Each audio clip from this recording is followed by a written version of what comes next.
If Democrats regain control of the House, many expect they will move forward with impeachment proceedings. Other results of a Democratic House majority could include subpoenas, more investigations, and a further divided government, resulting in increased difficulties passing legislation. How will the governor's races, along with the House and Senate races, impact the Trump administration and American politics in general? Here's Karlyn Bowman again. You said the governor's races will be especially interesting to watch. Can you elaborate on that? I think Republicans are going to lose a significant number of governorships this fall.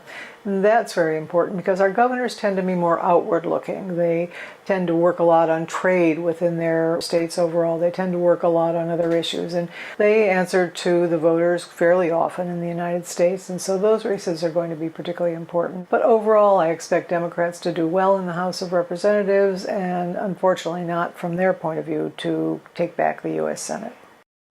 So if the map is like this and the Democrats will take the House and the Republicans hold the Senate and a lot of the governorships will go to Democrats, how will this new map affect President Trump?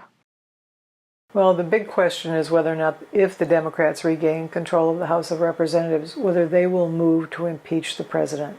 Many Democrats around the country think that that should be the case, that they should move to impeach Trump. But many others are very wary about that. So you don't hear a lot of discussion on the campaign trail about impeachment. But once the election is over, and if the Democrats regain control, there will not only be just enormous pressure on the Speaker, if it's Nancy Pelosi or someone else, to move ahead on impeachment, and also to move ahead on a series of investigations that could embarrass the president. Is there any chance that Republicans will still hold the House?